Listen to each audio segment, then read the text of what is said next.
Yo, yo, yo! What's up, guys? Welcome to F-Words with Gordo. I'm your host, Gordo. Today I'm talking about fitness and the awesome triathlon I just ran yesterday. Well, when I say awesome triathlon, I don't mean like I ran an awesome triathlon. I mean the triathlon event put on was awesome. And, I get into some good stuff, like from the mechanics of the triathlon to the, I kind of like spiel off into things around my body and physical health and, some of my mindset there and hopefully what I'm looking to do in the future.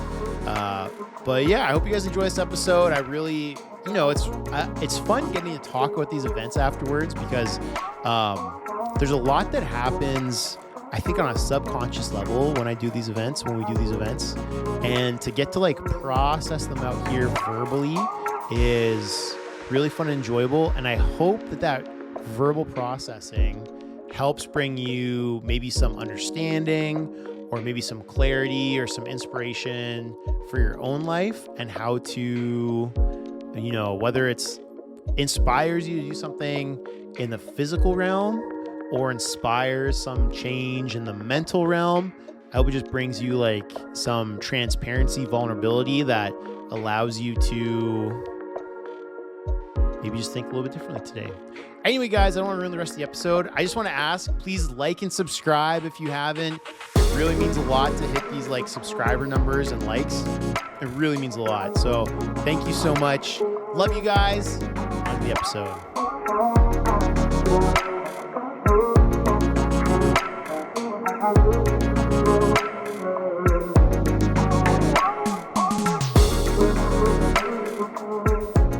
Guys, what's up? Welcome to F-Words with Gordo. I'm your host, Gordo, and today we're talking about fitness. And that I just ran a triathlon, my second one ever in my life. The first one was a year ago, Cultus Lake Triathlon 2024, and I just yesterday ran Cultus Lake Triathlon 2025. And guys, this would be my third endurance event in my life and in the last year, because I did the Cultus Lake one a year ago and I did a marathon back in May. And man, dude, triathlons are sick. Like, they're so much fun. A couple things right off the hop that made this one way funner than before. One, I went in with way less anxiety. A year ago, I was like, not terrified. I was like really scared of looking dumb in front of a bunch of people that I didn't know, and afraid of looking dumb in terms of not finishing a section of the event in a preventable way. There's some things you can't really prevent, like and what do I mean by you can prevent? Like, you can, unless you like sign up the day before and you've literally done no training, like you sign up like a decent amount of time ahead of these events. And so not finishing when I know I could have trained more. So like last year, I think I was like very anxious, like had that anxious feeling leading up to it. And so I was always like, I got to get more training in. I got to get another bike ride in. I got to get another swim in. I got to get another run in. And this year I just didn't have that same like anxiety. I was like excited rather than anxious for the event leading up to it, which was really nice. Cause I think last year I didn't necessarily enjoy the time leading up to the event. Cause I was just really nervous and anxious, and like the day before going to check in, you can bring your bike the day before and put it in transition, and they have security guards that watch it overnight. And I was just like, I don't know, anxious. I didn't know what to expect. Didn't know what people would be like. And read the athlete's guide like a million times. Just want to know all the rules, all the cutoff times, because there's cutoff times for the swim and the bike. And even the day before, there's a 40K bike loop, and I drove the whole bike path the day before just because I wanted to see what exactly it was. And anyway, a year ago, I just ended up having so much fun on the day of, like way more fun than I thought I was going to. And this year, I didn't have that same anxiety. When I went the day before to check in, I just like was excited. I like the whole environment is really energetic. There's a lot of like positivity and a lot of like energy that made it really fun to be around. Knowing I can complete this and knowing like there's not that level of judgment I was kind of afraid of. And then, so that was like the first reason that made me kind of I signed up about 2.5 months before the actual event, and that made me feel really like a lot different, like better. It made the overall experience, like from the moment I signed up to when I ran it, just funner overall. Because last year, from the moment I signed up to when I ran the event, it was just, yeah, it just, the whole thing wasn't necessarily enjoyable. Now, that's not necessarily a bad thing because I was doing something new and pushing myself in a way I hadn't before.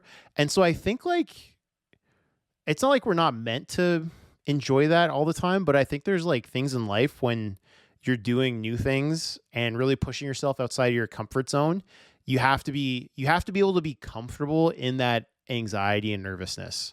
Like anxiety is not like we're wired to be anxious and we're wired to be nervous. The I think what we have to watch out for is this anxiety or this nervousness, one, happening when it shouldn't be happening, and two, is it messing with like the rest of my day-to-day function? Um you could say three, am I anxious about something that is not like a real threat isn't the right word, but am I anxious about something intangible? Like if you have some big work meeting coming up and you're leading it or presenting and you haven't met with this group of people or done this meeting before in your job, to feel anxious about that, I think is kind of okay. You're having kids for the first time, feeling anxious about that, I think is okay. You're about to get married, feeling anxious about that is okay. Like there's things where anxiety I think is okay, but are you able to like process it and like, are you able to like live with that in a healthy way? And is that anxiety you're experiencing healthy? If you're anxious about some imaginary situation or conversation that you think might possibly happen, and then you get to you get to that social interaction and that conversation doesn't happen, I think sometimes those kinds of anxieties are not helpful. Last year, like where the anxiety helped me was it really like put pressure on me to train as often as I could leading up to the event. Cause that is like a difference this year is I didn't train as, regimentedly as I did last year. And I didn't get as many actually I got more long workouts for the swim in. But I didn't get as many long bike rides in. And there's like something called a brick exercise where in one day you're doing a swim and a bike, or you're doing a bike and a run. That's called bricking. I don't really know why, maybe because they build on each other. But I didn't do any of those leading up to this, which was a mistake for sure. Anyway, but get to the day of. And the second thing that made it a lot more fun was I had a friend doing it. And last year it was just me, no friends doing it. I just said, I'm going to go do this. And I'm proud that I did that. I have no regrets around that. But last year I was just like, the one thing that would make this for sure more enjoyable is if I had a friend doing it with me today. And then this year I was like, I have a couple friends who are into different endurance activities, a couple like really strong runners. And I was like, come on guys, come on. One of you has to do this. One of you has to do this. And so one of my buddies like signed up for it, and his friend's dad has done major triathlons like Ironmans and stuff. He got all this gear lent to him. So he just like, boom. He's like, I got confirmation I can get this gear. I got all the gear. I'm signing up today. Signed up. And we didn't train as much together as we should have. That would maybe be a regret. I wish we went for more swims, went for more bikes, went for more runs, and maybe collaborated on some kind of like workout schedule leading up to the event. We talked a lot, but we didn't like necessarily collaborate. And I think that's something I would do more in the future. And now we did the Olympic standard triathlon. So that's a 1.5 kilometer swim, 40 kilometer bike ride, 10 kilometer run. And average should be about 3 hours. So last year I did mine. This is like kind of crazy. And this is what I was telling my wife yesterday after the event. She's like, was it more fun than last year? And I said, well, here's how I would break it down. Like I already explained, I enjoyed the process leading up to it. I enjoyed everything preceding it way more. And I had a friend doing it with me, and that bumped it up.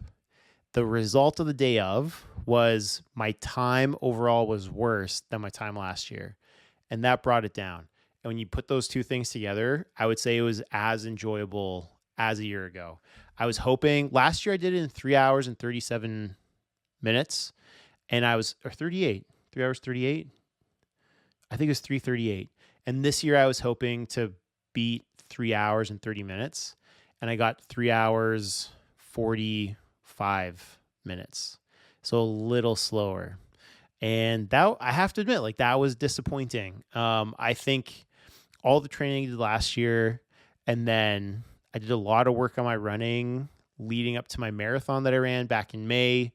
And then basically took off a lot of May and June and signed up for the triathlon in beginning of July. And so I trained for like a solid 2 months. But I think my training window wasn't long enough, and my body composition is maybe like I'm probably carrying a bit more body mass than I did last year. So I think, and this is the thing, you can train, and maybe if I had trained more extensively, like maybe I could have done 2-a-days, not like unreasonable 2-a-days, but like do a 20K bike ride in the morning, 5K run in the afternoon or something like that. But I didn't really feel pressure to add that in. And so I was like, I'm just going to train once a day, 6 days a week. And I think that will set me up well, which I think is true if my trainings were longer and I was bricking some of them. And when it comes to endurance, you should be working in, not sprints, but you should be working in like interval and high heart rate activities. And I haven't been that intentional about working those in. And I think that's something I need to work in regimentedly in the future when I'm doing this stuff. But it just kind of goes back. I don't believe, and maybe there's like an extreme case where this is true, but I think like on a practical level, with the amount of time I'm able to add in exercises and practicing for these events, you can't outwork a bad diet. And in previous episodes, I've talked about how I really speak about my body in a really like morally neutral way. So I don't really like that phrase, like a bad diet. But the fact is, you can't outwork you just can't outwork what you're eating. Your eating has to complement the physical activity you're doing, not necessarily work against it. And I would say this summer, I didn't focus my eating in a way that was going to set me up for a lot of success on the day of the triathlon. And in the future, I think that is going to be more of my intention, is to work on my body composition in a way that has my body in a better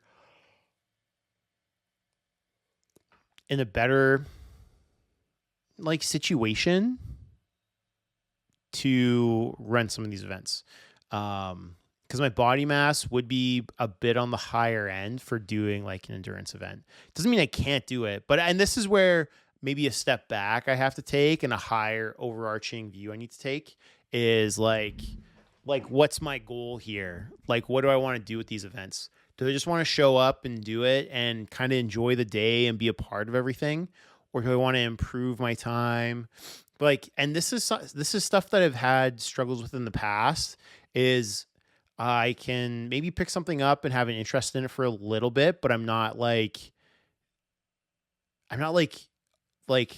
doubling or tripling down and saying, this is my thing. Like, this is what I'm going to, well, that's not fully true. I mean, obviously there's been things like I was really into hockey when I was younger. For a long time, like focusing on pastoral ministry would be my, like, maybe a thing.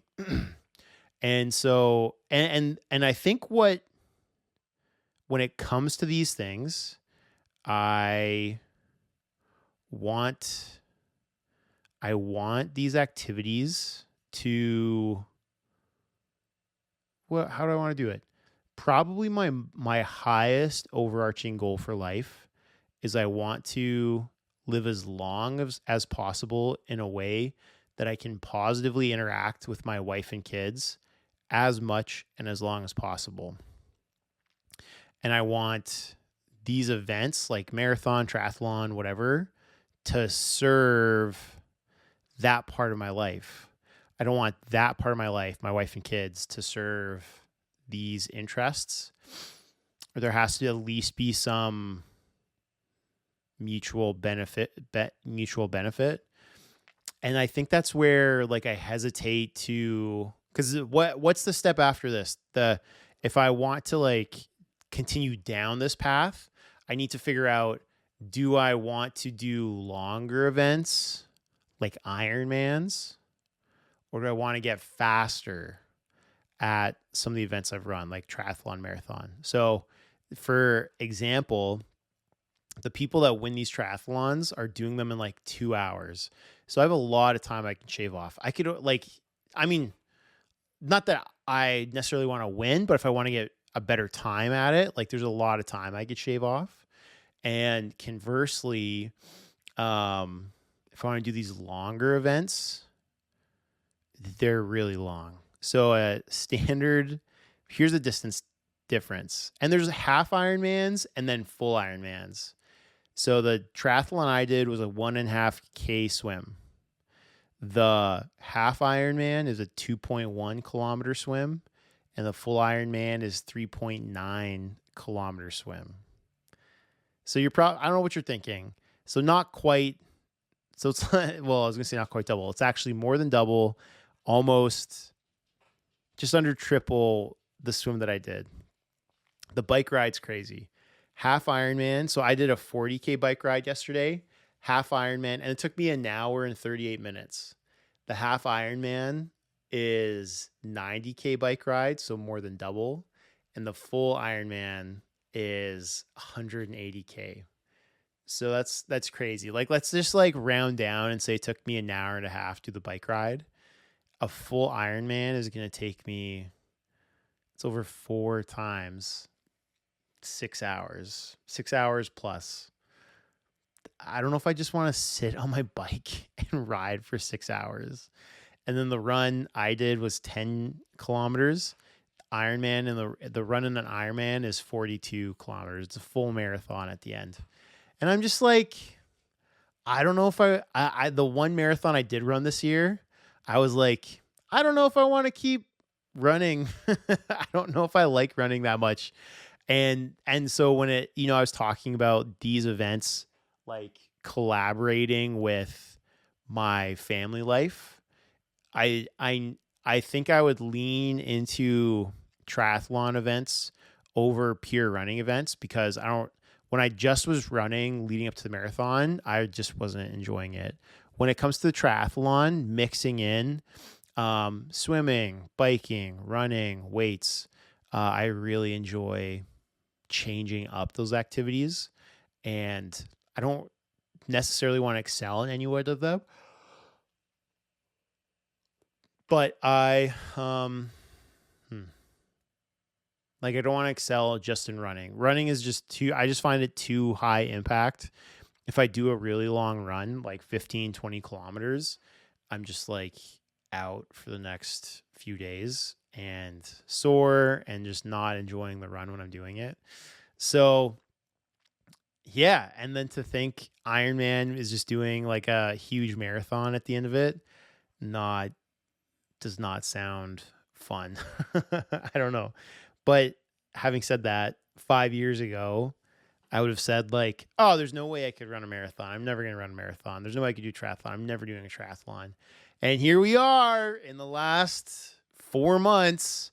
I've done a marathon and a triathlon. So, But yeah, I need to step back and like figure out what I want to do. Like, what's my goal within these events? And how do I want my activity within these things to serve my family life, the rest of my life? Uh, because when it comes to like my body and the life I want to live, like I I want my eating to serve me. I don't want to serve my eating. And I want, and this is like maybe an interesting mindset. I want my body to serve me. I don't want to serve my body. And I think there's been points in my life where, and so having said that, I've found a really foundational thought that's really important is to believe that my body is something that's really good and lean into trusting my body. Because there's been huge periods of my life where I don't like my body, I don't trust my body. And there's like avenues of this in Christianity, like the idea of the flesh being counter to God, which I think there's like some truthful aspects to. But, I think our bodies are gifts from God that he's given us for this time when we're on earth. And I don't think we're meant to like condescend and look down upon our bodies. I think we're meant to be masters of our bodies and appreciate these gifts and steward these gifts we've been given and allow these gifts to serve the lives that we're living. Even, when you look into philosophy, there's some, I think in our culture today, we are able to separate like my body is separate from me. It's not me. But there's been long periods of time in human society where the body and the self are more connected or aligned, or maybe they like overlay each other. And I think it's kind of, well, maybe it has to do with Christianity too. Like, there's an afterlife and there's part of us that lives on like after we pass away and these bodies are done living. But anyway, I've just found more like power and joy and connection to God, like appreciating this body. And lots of times when I'm doing these events, I'll just be like, I just kind of, you kind of fall into these paces and these like thought rhythms. And I'll just kind of pray really subtly, like, thank you, Jesus. Thank you, Father. Thank you, Holy Spirit. Thank you, body. Thank you, Jesus. Thank you, Father. Thank you, Holy Spirit. Thank you, body. And now maybe that might be, people might hear that and think like you're equating your body to the three parts of the Trinity. Like that's really idolatrous or something. And it's not about that. It's just like, I'm not holding it on the same place. But when I'm doing these physical activities, like the kind of two things that I can really look at in the moment for keeping me going with what I'm doing is my body and is God. I mean, you could probably work in like your mind because you have to be mentally tough to push through the hard times that you're experiencing. If you're doing really hard things that you don't want to do in the moment, but you want to do on a high level to achieve your goals. And, so when I'm in the moment, like, I'm just like, thank you, body. Thank you, Father. Thank you, Spirit. Thank you, Jesus. And you just kind of fall into these rhythms that serve, I guess like serve, or no, I maybe just like help in the moment, keep you aligned with the overarching or high level goals and things you're trying to focus on. Anyway, and so ran the triathlon. I got out from the swim, looked at my watch, didn't look at it for the whole swim, looked at it afterwards, and it was 52 minutes. And my swim last year was 46. And I was like, oh, got out. And I said, where's my friend? Where's Ben? And my wife was like, he already finished. He finished a couple minutes ago. And I was like, actually stoked because my buddy was really nervous for sure about the swim, maybe about the whole event. I have to maybe debrief this with him more, but for sure was nervous about the swim. So the fact he got through it before me was like, I was really happy. You get in transition. And so there's three main events, but then in between you have the transitions, and the events are timed and the transition times are timed. And so my transition between my bike and my run was pretty good last year. There wasn't really much area to improve. And I'm not at the point because when you get really, really, really start excelling at these events, you're cutting seconds off of each event. You're cutting seconds off the transition. And so there's people who wear triathlon suits under their wetsuits. So they come out, take their wetsuit off, put their helmet on, and their shoes are clipped into their bike already. And they put their helmet on, do it up, take their bike, run out, and then, run next to their bike, hop on it while it's moving, pedal like the bottom side or maybe the top of their shoes, but pedal a few, get their feet in the shoes, tighten them, boom, and they're off. And the thing for me is I'm not trying to shave a few seconds off. I'm not trying to beat someone else. I'm trying to better my own time. And so for me, the first transition between the swim and the bike, I had room to improve because last year I took my time, not like I was like dawdling, but I wanted to get through the bike as well as possible. And I thought I just need to make sure I'm all dry, have dry clothes on. So I went into the porta potty that's in transition and changed into dry underwear, dry shorts, dry shirt, everything. And it took me about 5 minutes. And I was like, well, I know I can do that faster. If I just leave my underwear on and put my shorts on over the wet underwear, just go, like I'll save a lot of time. And so that first transition, I almost cut it in half. I think I cut off a full 2.5 minutes off of it. And so dumb. I've been wearing like longer socks lately, kind of transitioning out of my ankle sock phase. And you have timing chips around your ankle. And I brought long socks, crew socks, whatever. And they're so tight around my feet. I had them in my bike shoes. So I was carrying my bike shoes and running with my bike. And my plan was to like get out, get the socks, shoes on, hop on, and maybe take a few seconds. I couldn't get my socks on while I was standing because I was so like done from the swim. So I had to sit on the ground, get my socks on, get my shoes on, and go. So maybe it cost me like 45 seconds or something. But I still severely cut down that transition, which I was really happy with. Got out on the bike, going for a bike. And what's crazy, it's a 40K bike ride. The first 10K just zipped by so fast. My watch vibrates when it's in bike mode every 5 kilometers. So I was just going. Oh, 5K already. Going. Have my first gel. Oh, 10K. This is crazy. But the thing is, when you're coming out of the event, you have all these hills. You have a lot of traffic. You're on a higher traffic road. All these cyclists are coming back because, they're doing the sprint or they're way faster than you. So they're passing you. And then you go through this little town called Yarrow. There's tons of people, stores, whatever. You get through Yarrow, you turn right. It's still like a busier street. So you're just mindful of stuff. There's stuff to distract you. You're driving along and then you turn right onto like a back road. And it's just like, whoa, silence. The wind rushing past your ears, the cows mooing, the dogs barking. It turns a corner. Now you're biking like decently close to the highway. So you hear traffic going and there's nothing. There's no cars passing you. There's no cyclists passing you. It's just you and the open road and your thoughts and your bike. And that's where it slows down. I'm like looking too often because I was kind of timing my gels based on what mileage I was on. And I was like, oh, I'm only at 19K, looking at 19.4K. And I was like, I just need to stop looking at my watch. It's not helping me here. So, and this is the same thing happened this year, happened last year. So what happened this year, I got out of the swim, out of the transition. I'm going along and I'm not going like full tilt on my energy output here. And I get passed by somebody, which I'm like, oh, it's fine. Like I'm going, I like the pace I'm going at. This is good.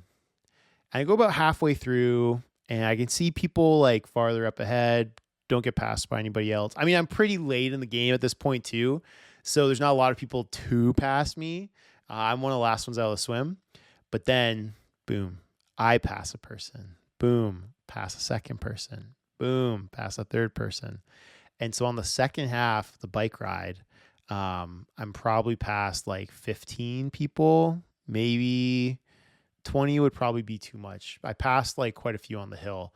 Anyway, And that's where I feel like, yes, like this is my strong part of the event is the bike.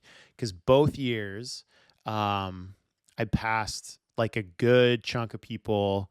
Last year, it might have been more like 30 people on the bike. And so that's where I'm like, yeah, this is my event. And that goes back because I go to a spin class and I have for like 4 years. And yeah, that's my event. That's my event in this event for sure. So get through, get back. I'm running in my socks and get to transition. And I get back, and the two bikes I'm supposed to be between are like this close together. And I had to fight with one of them to get mine in. In hindsight, because it was like they were this close together and there's a gap this big on the other side, I should just put it in the wrong spot. But you're not fully thinking. You're like thinking about the things you have to do. You're not really critically thinking well in the moment with these things. So, but I had another quick transition, like 2+ minutes, park the bike, change the shoes, get the vest on, get the bib on, boom, I'm out of here. And I don't know. I can't remember exactly if I had this issue last year, but my heart rate, like when you go for a run, I don't know if you find this. When I go for a run, the first K is like the hardest. Like your body's getting into it and all the muscles are not really like enjoying it and you got to force them into it. And I found that I needed to like walk for a couple 100 meters, which sucks. You want to walk for this thing, but I had to bring my heart rate down and I needed to just like slow down a bit, like slow down, get my heart rate down. And especially when you're coming back into the event area, you got some mean hills. Like there was one hill I was like huffing so hard. I'm in the lowest gear I can go. And I'm saying out loud, feeling like a crazy person, you got this, you got this, you got this, you got this, you got this, you got this, let's go, let's go. And I'm yanking up, like almost taking the front tire off the ground because I'm like yanking to get leverage to push against. And there, like one point had a speed wobble and I was like, oh. So I leaned forward more so that there's more weight on the handlebars to pull against. You get over it, and then it's just all downhill into the event. And I was ripping down these hills, leaning down so I could be as efficient as I could be. Anyway, when you have that right before the run, like I needed my heart rate to slow back down a little bit. So I'm just walking for a couple 100 meters and then, run. I walked a little bit more and then I just ran the rest of the run because you kind of hit this stage, like take another gel. And last year, I think I had too many gels and too many fluids. And so this year I tried to tone back the fluids, not the electrolytes, but like the water. Like last year I had a Camelback and I was like drinking, like I had 1,300 mils, like almost 1.5 mils on the bike between two bottles. And then in my running vest, I had 500 mils here, 500 mils here. Last year, I think I had 1.5. And I have a 2-liter bladder for the back. And I was like, they have aid stations on the run. So I said, I'm just going to pack the 500s. I'm going to have some water, but I'm going to focus on electrolytes and not try to slog myself down with fluids. It doesn't matter. My time was worse anyway, but yeah, you hit a good rhythm and just like punch through and you go on the first loop. You're like 1 more loop, 5 more K. And you kind of, you go through a bit of a battle, man. You go through a bit of a battle, just walk a little bit, just walk. And then you're like, I paid, $200 to be here. I don't want to look back and be like, oh, I wish I didn't walk so much. So you're like just pushing yourself through to like enjoy running when you're not really enjoying it. There's a couple hills on the run. That makes it harder. You're late in the run, so there's way less people around. You just got to lock in and be like, no, I'm going to keep going. I'm going to up my pace. My heart rate's high. I don't care. I've only got 3 kilometers left. I want to get the best average time I can.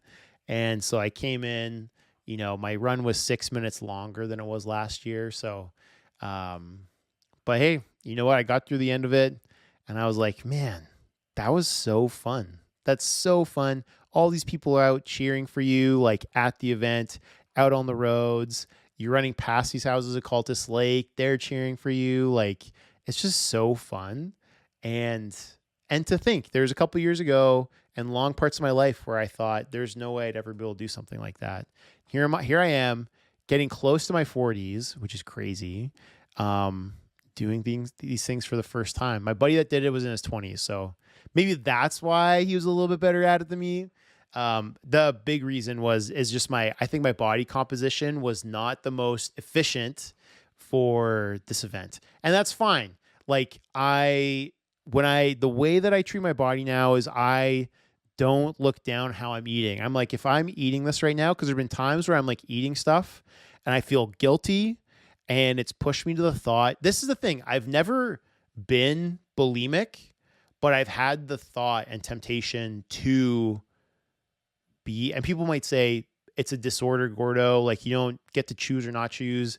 And that's fair. So maybe I won't label myself and say I've had this thought, but I've had the thought of like, after I've eaten something highly caloric or something that I've eaten to make myself feel better, I've had the thought, I should just go throw it up. Because if I throw it up right now, then I'm not going to like ingest these extra calories. And I've never let myself do it because I know like if I get in that habit, like that's just not going to be good for me long term. So I'm going to like house these extra calories with my body and not do that. And the kind of transition I've gone to is like, I don't care. I'm going to eat what I want to eat. And I'm not going to have any shame around this, no judgment around this. And this is the reason why. The biggest reason why is because, when I was 33 a couple years ago, I realized, man, I've been here for 33 years and I've never fully liked how I look or how I eat. And I said, I'm not going to live the next 33 years feeling that way. I'm going to like how I look and like how I eat. And I'm going to make that choice right now. And I'm not going to, because every time I'd like look in the mirror and just instantly think, ugh. You don't really think that though, because that's like an audible vocal sound. I look at myself and feel shame. And I said, I'm not going to feel that anymore. I did that for the last 33 years. I'm not going to do that for the next 33 years. Now, some people might say, Gordo, if you just like channel this energy in and quote unquote lose weight, quote unquote eat clean, and get your body, because, use as motivation, get your body in a way that it looks so you don't feel that way anymore. But here's the thing. I don't think that's my journey. I think if I kept holding that viewpoint and that opinion of my body, and I, severely decreased my body mass to something more in keeping with what society says you should look like, I think when I see myself in the mirror in that stage, I still find something that makes me feel that shame or something. And I just said, I'm not going to do that anymore. And if I'm going to make substantial changes to my eating, to my body composition, it's going to come from a place of positivity and love and joy. And if I love and enjoy how I'm eating, then I'm going to just like keep eating that way. And if there's other things that bring me more joy, that I enjoy more, that I love more, then that's what I'm going to lean into. And I just realized too, like there's all these mechanics around body composition, like, because at the end of the day, if you eat less calories than you bring into your body, if you eat less calories, if you use less calories than you bring in, your body fat percentage is going to decrease and your body composition is going to change. I get that. I even understand ways I could eat, things I should stop eating, things I can eat more of, like, all that stuff. But sometimes it just doesn't matter in the moment, and I've kind of gone through this rhythm. I guess you could say it's like a yo-yo, where I have a season where I'm eating really regimentedly, and then there's a disruptor, and I get to another season where there's no regimen. I'm just eating whatever I want, whenever I want, how much of it I want. And then there's times where I go heavily regimented and then no regiment. And I think that's kind of like the thing I want to figure out now is like what what is what causes that cycle? Because I know I can turn around and find some motivator to get me eating a certain way for a period of time. But then something's going to come up that disrupts it.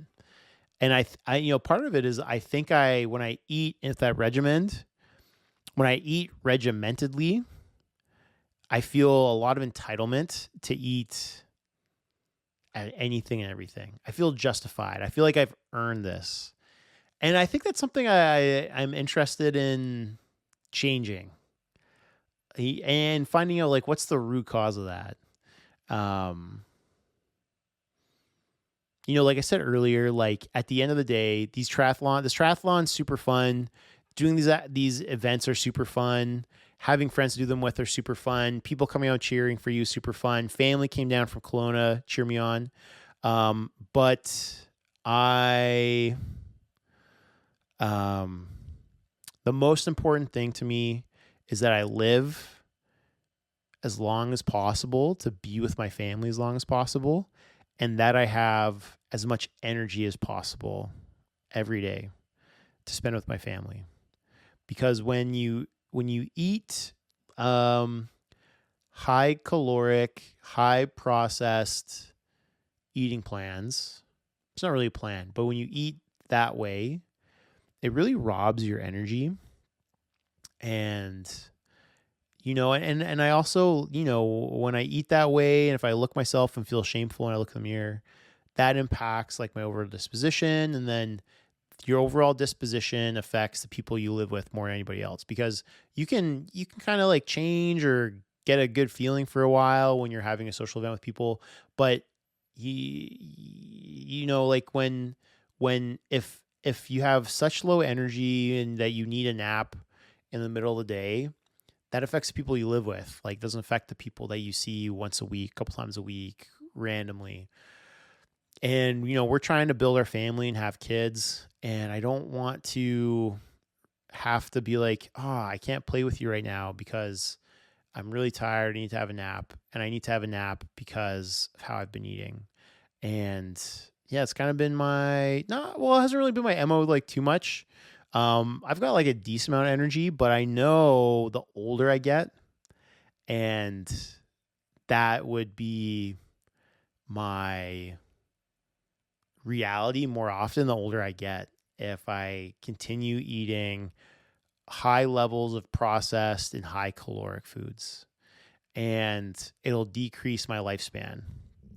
So I won't see my kids to older ages, grandkids, whatever. Yeah. And so that's like the overarching goal for me. And I'm trying to figure out like how do these events serve that? And I think what I'm realizing too is like I need to do the parts of these events. I need to do the parts like ideally I would really enjoy each part of this event. I love the event on the day of, and I love training for swimming, training for biking, training for running, weightlifting, and eating. Yeah, and eating for this event.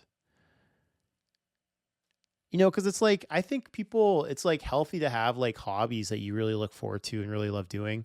Like people that play golf. I mean, I'm sure they practice and train and go to the driving range and stuff.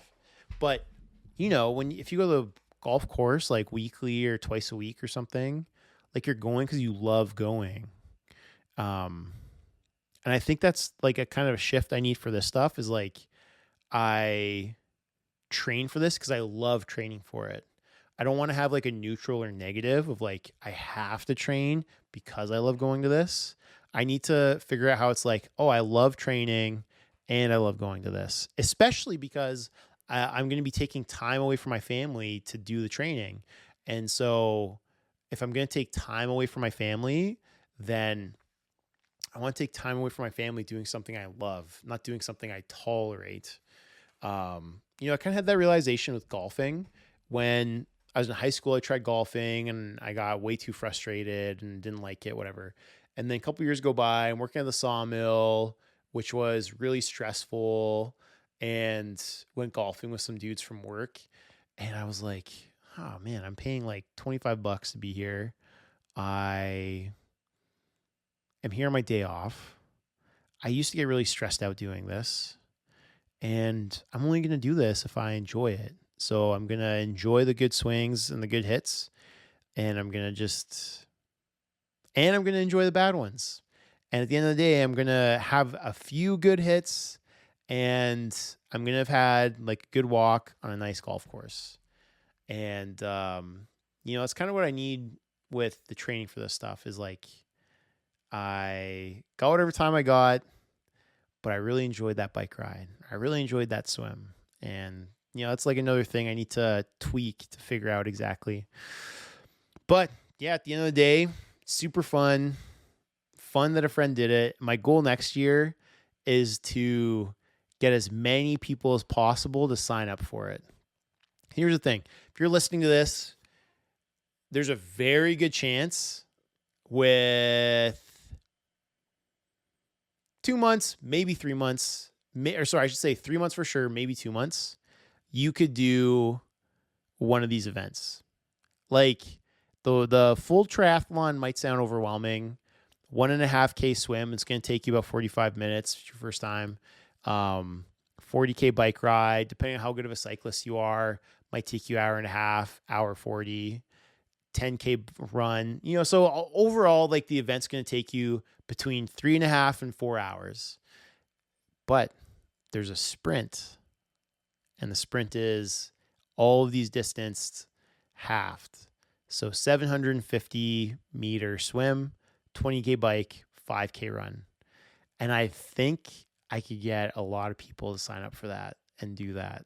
So I'd love to get maybe this is extreme, 10 people that I know signed up doing it with me next year. I'd love to get them in the full event, but if the attrition is really high, 10 people say that they do the sprint, but only 3 people say that they would do the full, then I would just be like, let's do the sprint. Come on, let's get all these people in and doing it. It'd be really fun. So that's my goal for next year. Or maybe I shouldn't say it's a goal. It's an idea I'm having that I think would make the event super fun. And yeah, and if you're listening to this, you could do this event. If you're like, Gordo, I've never run in my entire life, or I haven't ridden a bike since I was a kid, or I suck at swimming. That's usually the biggest thing comes up. People are like, I need to work on my swimming. Listen, you can get through the swim, especially for the sprint, for sure. Yesterday it took me 52 minutes. They give you 70 minutes. You can go so slow and get the swim done. And at this point, there's a year until the next Call to Slate Triathlon. So it's lots of time to practice swimming. But, I think what probably takeaway for you listening to this that I want to leave with you is just pick one of these events and do something that you've previously thought there's no way I could do that. Maybe that's a full marathon. Like I used to think there's no way I could do a full marathon. Maybe it's a half marathon. Maybe it's a 5K race. You're like, there's no way I could ever run 5K. Why don't you just sign up for one that's happening in 3 months or 6 months and just do one, and do some of the training you need to do it to get into it. That's how it worked for me last year. I went for a 5K practice run, and I was like, oh, that time was better than I thought. I'm going to sign up for a triathlon, and then just went for it. So, that's my challenge for you listening to this is just pick something and go do it. You can 100% do it. I believe in you, and for sure, we can do this for sure. So pick some kind of physical challenge, or maybe it's not physical. Maybe it's not athletic. Maybe it's a artistic thing. There's no way I could play guitar. Just start learning, go buy a guitar and start learning. At the end of the day, our life's going to go past, and we're going to have all these things that we wish we did or didn't do. And we're the ones with the control and the power to say, like, I'm going to start doing this or stop doing this. But yeah, I think if you want to, I think you should, whoever you are, you should fully consider doing some kind of triathlon or marathon event. And just, I think if you go to your first one, you'd be like, wow, that was a lot of fun. Or you'd be like, wow, I hated that. I'm not going to do that again. But you never know until you do your first one. And I think more of you, 90% of you would be like, wow, that was really fun. I'm glad I did that. So that's my challenge to you, is pick some kind of physical athletic competition like a triathlon and just go do it. Just go do it. You can look up triathlons near me. They'll pop up. They're a lot of fun. Oh, and I haven't finished this. So my bike came down the hill, right? I was biking up the hill and really yoinking on my handlebars, get to the top, heart race is racing, get going as fast as I can, go down the hill. I'm leaning down, transition to the run, finish the race, whatever, eat the pizza, go back to get my bike, and I'm walking along with it.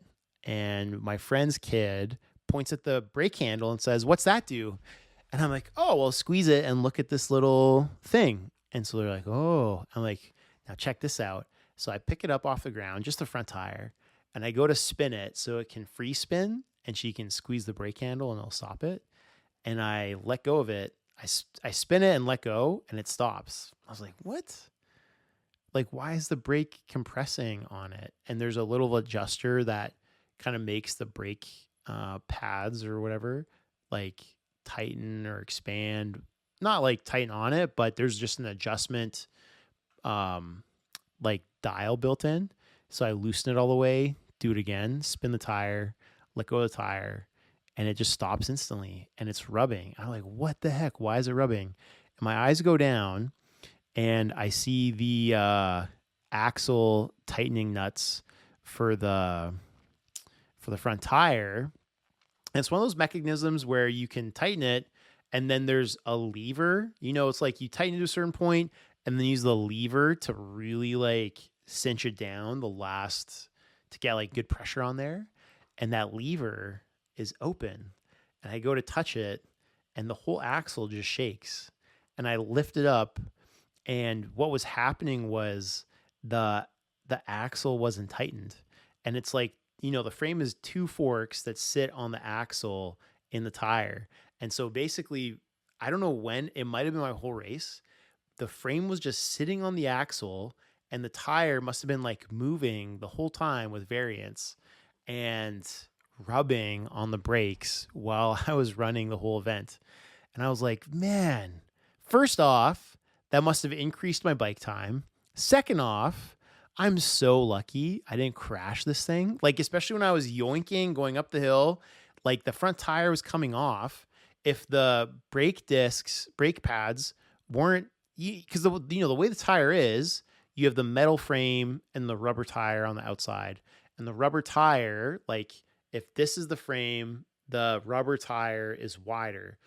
And so what must have been happening when I was yoinking and that front tire was coming off is I'd yoink it for a split second, all the weight would come off the fork sitting on the axle and the tire would just get caught by the brakes. And I think that's why I had a speed wobble at one point going up the hill. But man, like going down the hill, the fact that it didn't wobble on me or just go crazy. And I was really leading into the turns. It's like really lucky. My mother-in-law said afterwards when I was going out on the bike ride, she just prayed and said, "God protect him." And I think that's what happened. I think God protected me on that bike ride and I didn't crash, didn't have any issue with that front tire. And I'm so fortunate. Like, I think God just protected me for that thing. And it's a sign that you should have a pre-checklist because when you get to these events, you're not thinking clearly of everything you should do. And I had a list of making sure I was packed. I didn't have a pre-checklist to go over my bike and make sure everything was like cinched tight, ready to go. And I for sure will next time. I won't miss making sure my tires are done up. That's for sure, 100%. So anyway, yeah, great event, super fun. Still leaves me with some questions like, what do I want to do with my life from an athletic perspective? But I'm still kind of just basking in the enjoyment of this really fun event. So it was really good. Definitely recommend it. And just go do a race. Go do a 5K race that's happening in your town next year or whatever. You can sign up for that for sure. They're really fun. So hope you guys enjoyed this. Hope it gave you a bit of like insight into how I like view my body and try to do these things, and maybe gives you a bit of inspiration to either try something new, whether that's like a physical activity or maybe like a new thought process, something changed to kind of get going there. So anyway, love you guys. Thanks for checking it out. And we'll catch you on the next episode. Peace.